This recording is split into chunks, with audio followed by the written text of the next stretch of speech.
There is something no one ever explained to you. In a world that rewards the loud, the reactive, the endlessly expressive, true power often belongs to the one who remains quiet. If you've always been the observer in the room, the one who listens more than they speak, the one who notices details others miss, you were probably taught that this meant you were behind, that you were passive, that you were overlooked. But silence was never your weakness. Silence is compressed authority. The most influential people rarely rush to speak. They don't compete for attention. They don't explain themselves in circles. They wait. And in that waiting, something shifts. The person who speaks the least often controls the direction. The person who doesn't react immediately controls the emotional temperature. The person who can hold silence without discomfort controls the room. Here is the paradox most people never understand. Silence is not the absence of power. It is the purest expression of it. When you stop filling every gap with words, others start filling it with meaning. And usually, that meaning gives you more weight than anything you could have said. Throughout history, silence has always belonged to those who understood influence. Stoic philosophers treated speech as a resource, not a reflex. Machiavellian thinkers understood that mystery: creates leverage. At the core of silent power is one principle: information asymmetry. When others reveal everything, they become predictable. When you reveal less, you remain unreadable. Silence creates an aura of mystery, and the human mind is deeply uncomfortable with uncertainty. When you don't explain your motives, when you don't immediately clarify your position, people project significance onto you.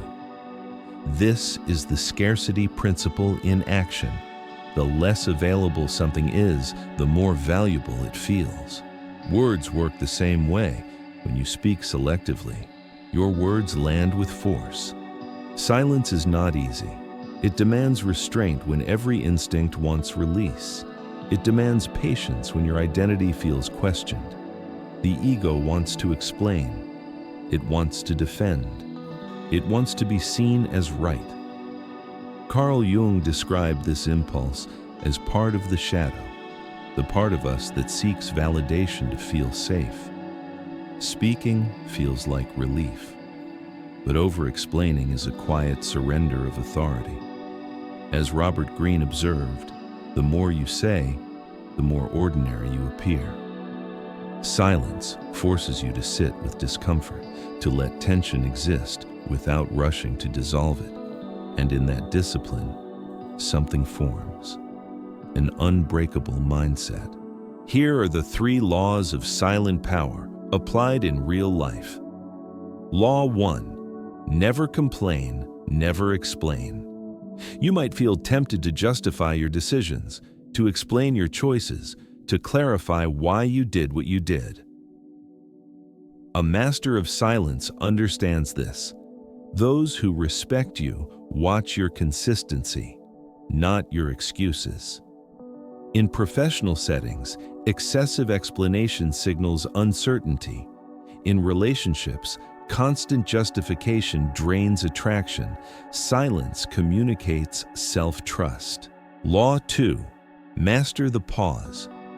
The pause is one of the most underestimated psychological tools. When someone confronts you, they expect an immediate reaction. Instead, you pause, you breathe, you look, you wait. That silence creates tension, not in you, but in them, because now they are exposed. Now they are uncertain. The one who controls the rhythm controls the interaction. The pause turns you from reactive to grounded authority. Law 3: conceal your intentions. Do not announce every plan. Do not reveal every thought. Do not broadcast your next move.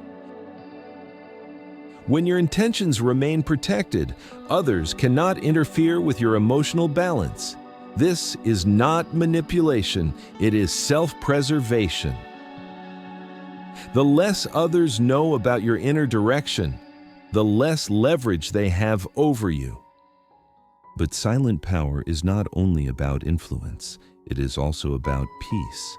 Silence becomes a sanctuary, a place where you no longer perform for the world, a place where you stop explaining your worth and start inhabiting it. In silence, you reconnect with yourself. You separate your identity from reactions. The goal is not to dominate, not to control others. The goal is to become untouchable, to become whole. Because the strongest presence in the room is often the one that doesn't need to speak at all. If you made it this far, it means you understand the weight of stillness. Comment "I am untouchable" to show you are reclaiming your power. If this resonated with you, share it with someone who needs to find their strength in silence, and subscribe to the Psyche Archive for conversations that go where shallow words can't. Welcome home.